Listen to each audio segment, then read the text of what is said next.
Oui, bonsoir, je suis Charlène Planche, je suis artiste photographe surréaliste. Donc là, on n'est pas face à des peintures, on est face à des photos.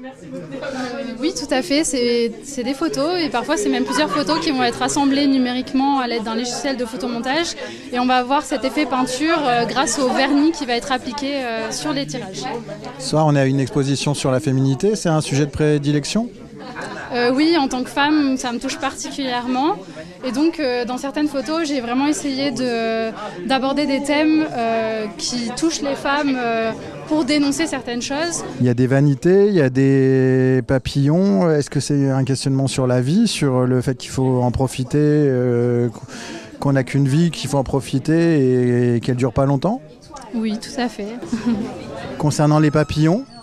Oui, alors là, c'était la photo, c'était de parler de la maternité face à une carrière artistique, notamment dans l'art. Et comme le sujet était assez violent et assez violent, c'était d'avoir quand même, de garder une esthétique belle. Et les papillons faisaient ce contraste-là. Et pour moi, les papillons aussi représentaient l'art, tout simplement. Il y a des amor fati, des vanités, pardon, dans vos œuvres aussi, pourquoi ? Oui, alors notamment dans cette exposition, l'idée c'était de partir sur le thème de la Renaissance, de parler de l'histoire de l'art parce que les femmes ont été invisibilisées à cette période et même encore aujourd'hui malheureusement. Et c'était de reprendre des œuvres qui étaient peintes à la Renaissance. Donc il y avait beaucoup de vanités de nature morte et c'était de les twitcher pour les remoderniser aujourd'hui tout en dénonçant les clichés qu'il y avait sur les femmes. Donc sur cette photo, là, on va avoir le cliché de la femme, de ces règles qui étaient représentées de manière bleue, notamment dans les pubs. Et c'était de contrecarrer cette idée parce que les femmes, elles tiennent pas bleu, elles tiennent rouge, hein, tout simplement. Vous pouvez nous en dire plus sur ce tableau ? Oui, ici c'était de représenter tous les symboles féminins. Donc on va avoir la bougie noire qui représente les sorcières, on va avoir la couleur violette qui est la couleur du féminisme, on va avoir les huîtres qui étaient beaucoup représentées dans les natures mortes qui représentent la sexualité, donc ici la sexualité de la femme. On va avoir la grenade qui représente les règles, la pomme qui va représenter Adam et Ève et la femme qui est sous cloche, qui représente l'objet tel qu'il était vu à l'époque par les hommes. Donc plus que de féminité, on parle de féminisme dans ce tableau. Oui, tout à fait. Dans les autres, on voit du coup des natures mortes ? Oui, tout à fait. Dans l'idée de partir sur des tableaux de la Renaissance et de les remoderniser avec cette intention féministe. Là, il y a un autoportrait aussi, hein, n'est-ce pas ? Oui, tout à fait. Là, c'était de représenter la femme objet, tout simplement. Don Matteo, donc artiste. La majorité de mon travail, je le fais dans la rue. Ouais.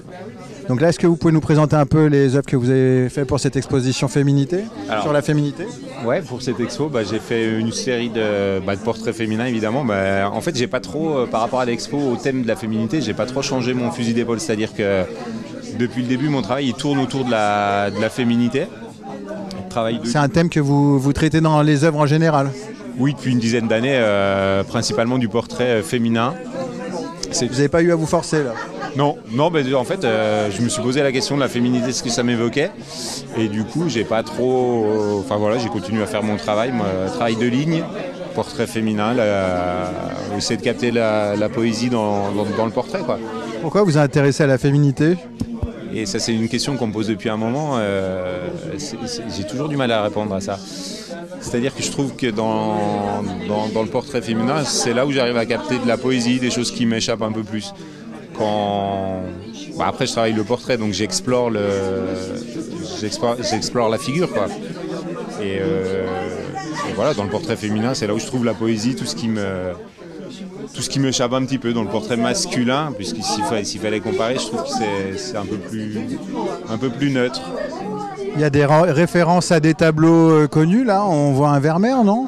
Presque tous, en fait. Là, j'ai repris La fille à la perle de Vermeer. Au-dessus, c'est un motif un peu détourné d'Edward Hopper. Encore au-dessus, c'est une ligne d'épaule de Berthe Morizet. Là, on a un dessin, on retrouve un couple que j'ai piqué à Chilleux. Ici, on retrouve la Dame au chat de Matisse. En fait, elles sont presque toutes inspirées de l'histoire de l'art. Et c'est réalisé au Posca? À l'encre, au squeezer, c'est presque du Posca. Ouais. Bonsoir Foufounart, est-ce que vous pouvez vous présenter s'il vous plaît?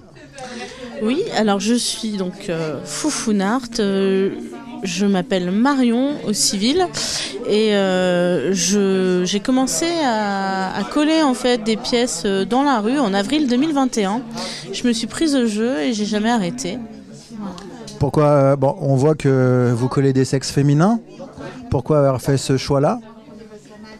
Alors en fait, je suis partie du principe tout simple, du constat plutôt, que les sexes masculins étaient très représentés dans l'histoire de l'art et de manière générale dans la société, sur les graffitis dans les cours d'école, sur les pare-brises quand il y a de la buée, etc. Et qu'à l'inverse, le sexe de la femme est quasi inexistant dans l'histoire de l'art, très très peu représenté, et que c'est quelque chose de tabou. Comme beaucoup de choses qui ont trait à la féminité et ses aspects physiques. Dans les représentations grecques, par exemple, les sexes masculins étaient petits parce que les gros sexes représentaient les barbares. Là, on voit des grosses vulves. Est-ce que vous pouvez nous dire pourquoi ?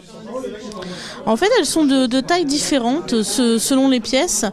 Elles sont toutes modelées à la main, chaque vulve est unique. L'idée c'est de représenter des vulves chaque fois différentes, comme dans la nature, tout simplement. Et donc c'est ça c'était ce type d'œuvre en fait qu'on voyait dans les rues de Lyon déjà ?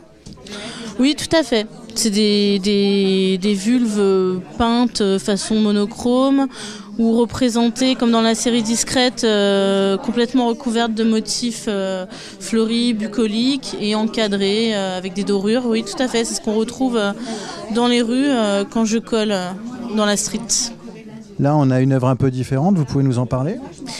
Alors, cette œuvre, c'est les coquelicots. Mon idée, c'était de représenter un sujet qui reste très tabou, étrangement. C'est le sujet des règles, des menstruations. J'ai voulu utiliser la figure de Marie, afin de montrer que chaque femme est concernée par cette question toute simple que sont les règles, même les plus saintes d'entre nous.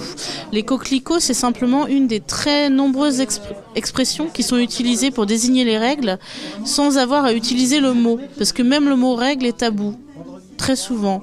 Chez les femmes, les premières d'ailleurs. C'est vraiment un sujet de honte qu'on cherche à cacher. Donc l'idée, c'est d'essayer de faire réfléchir à ça et à pourquoi, se questionner sur le pourquoi de cette gêne par rapport au sexe féminin. Je suis Big Ben. Ouais. Donc là, ce soir, on a une exposition sur la féminité dans la galerie Art Show. Je crois que vous êtes un peu impliqué dans cette galerie. Oui, je suis très impliqué dans cette galerie puisque cette galerie, finalement, c'est la mienne. Mais c'est une galerie où je ne présente pas que ma peinture, j'invite des artistes à exposer leur travail et finalement à le vendre, à faire vivre leur art. C'est un lieu ouvert. Pourquoi le thème de la féminité dans cette exposition ? Parce que ça fait du bien la féminité. La féminité aurait pu changer le monde, finalement, si Dieu avait été une femme. Ouais. Et donc là, vous pouvez nous dire un peu ce que vous avez décidé de présenter ce soir pour traiter de ce sujet-là ? Sur ce sujet, alors c'est difficile d'expliquer sa peinture. C'est plus intéressant que chacun se l'approprie et sa propre interprétation, quoi, en fait. Là, il y a une référence à Banksy. Ah, carrément, ouais. Pour moi, je fais du street art. Donc le street art, c'est une peinture qui va dans la rue. C'est pour ça que quand je présente un tableau, j'aime bien qu'il y ait le côté rue qui soit à côté, quoi, en fait. Et qui, tu vois, si tu prends la photo qui est là, hop, on se retrouve, il y a le côté rue et on retrouve le côté tableau qui va être juste au-dessus et qui... L'œuvre qui est dans la rue, elle se trouve où, celle-là ? Ça se trouve du côté des Halles de la Martinière. C'est une œuvre qui doit avoir 6 années, un collage qui dure un peu. Alors, l'homme est plus là, mais la femme toujours. Amy Winehouse, c'est une artiste que vous appréciez en particulier ? Ouais, mais ça, c'est un tableau magique, ça. Et voilà, Amy Smoke.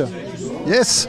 Et au niveau des œuvres que vous faites sur Lyon, il y en a qui ont fait un peu de buzz. Il y a eu le Poutine, par exemple. Un petit peu, ouais, il a fait un petit peu de buzz, on peut dire ça comme ça. Ouais. Qu'est-ce que vous vouliez représenter dedans? Poutine, place de la paix, il mange une colombe.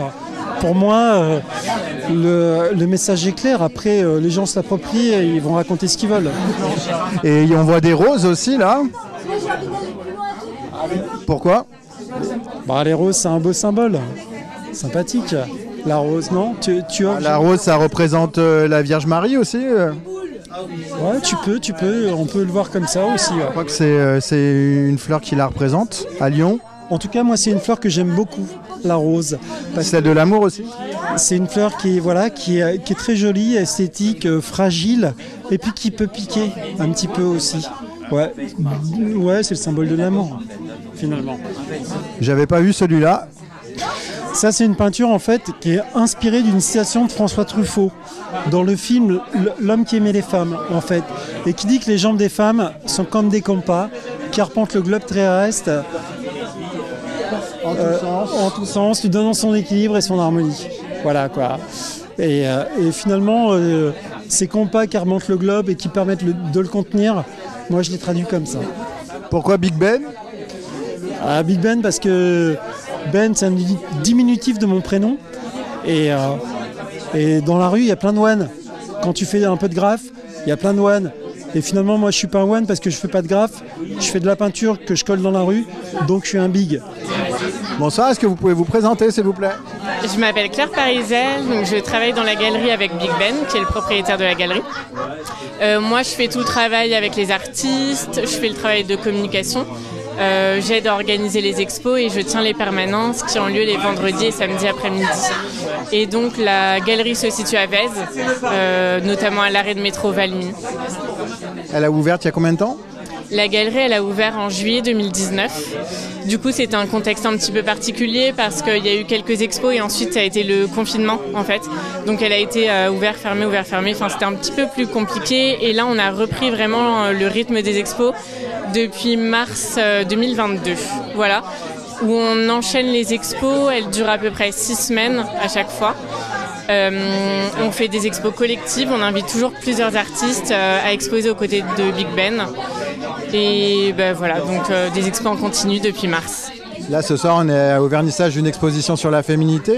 Pourquoi avoir choisi ce thème? Moi c'est un sujet qui me tenait à cœur. Alors en soi c'est pas une expo sur le féminisme, c'est vraiment une expo sur la féminité, sur la femme. Parce qu'il y a beaucoup d'artistes qui travaillent sur ce thème de la femme. Donc il y en a que j'avais repéré depuis un petit moment, j'avais envie de les rassembler autour de ce thème. Il y en a certains qui ne travaillaient pas forcément sur ce thème-là, mais à qui j'ai proposé le thème. Donc je pense à Charlène Planche, la photographe, qui a fait ses photos exprès pour le thème. Donc elle ne traite pas que de ce sujet-là, mais par contre les autres artistes, c'est des artistes qui travaillent sur le thème de la féminité. Et en fait, on a choisi des artistes totalement différents, qui travaillent sur différents supports, qui ont différentes techniques. Du coup, voilà, le but, c'était de les mettre ensemble, de les mettre en parallèle aussi et d'exprimer différentes facettes de la féminité. Fadi Pierre Singer, alias IDAF, je fais du dessin automatique. Je suis franco-libanais, donc père libanais, mère française. Et j'ai commencé à dessiner étudiant entre 1999 et 2002. Avant de faire une pause de près de 17 ans et de reprendre en 2019. Vous avez commencé à peindre des murs au Liban alors? Les premières expressions graphiques, c'était des tags à Beyrouth. C'était pas forcément des chefs-d'œuvre, mais c'est comme ça que j'ai commencé quand j'étais ado. Et puis j'ai arrêté quelques temps. Et je suis passé ensuite à ce que j'appelle le dessin automatique quand j'étais étudiant. Donc le principe étant que je suis autodidacte, je ne sais pas dessiner, je dessine. Donc j'essaye, pas vraiment en fait, j'ai pas de modèle, j'ai pas d'idée préconçue. Je lance le trait, puis parfois il se passe des choses, il y a des choses qui émergent. Là du coup, ça on a une exposition sur la féminité, c'est un thème que vous traitez d'ordinaire? C'est un thème que je traite entre guillemets naturellement depuis à peu près 2 ans. J'étais beaucoup plus sur des visages auparavant, mais il y avait déjà un point à savoir que c'était beaucoup de visages androgynes. Donc déjà il y avait une sorte d'interrogation là-dessus. Et je suis venu naturellement au corps, féminin d'abord, masculin ensuite. Et ça s'est fait, je dirais, spontanément. Et c'est comme ça que j'en suis arrivé là. Voilà, ça m'a plu, j'ai continué. Au niveau des œuvres présentées ce soir, il y a 2 styles différents, n'est-ce pas ? Oui, c'est le cas. En fait, il y a un style que j'appelle gribouillé. En anglais, on parle de scribble art. C'est ce que j'ai découvert derrière. Donc, c'est ce que tu es en train de filmer. C'est quelque chose que j'ai commencé avec du bic, uniquement avec des visages. Quand j'ai repris le dessin en 2019, j'ai fait 300 visages au bic en noir et blanc en un mois. C'était une sorte de frénésie créative dans un moment assez intense émotionnellement. Et puis derrière, j'ai continué. Vers la fin de l'année, j'ai décidé de découvrir d'autres médias. Et c'est là où je suis passé à ce que j'appelle le style un peu plus calligraphié. Donc plutôt sur des encres, encre de Chine, encre blanche. C'est des choses qui sont beaucoup plus minimales, entre guillemets, moins de traits.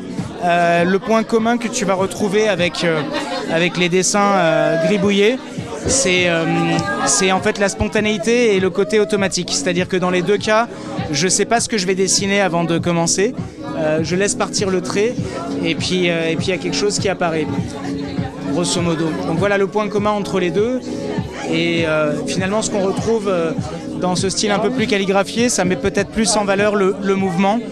On retrouve aussi ce mouvement dans les dessins plus en mode gribouillé, mais c'est quelque chose où tu as un peu plus d'air, tu as plus d'accent sur le mouvement par rapport au fait que le dessin est moins chargé.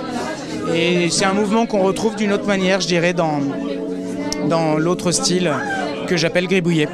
Ouais. Merci. C'est un mouvement qui sert pas mal finalement, je trouve, cette figure de la féminité tout en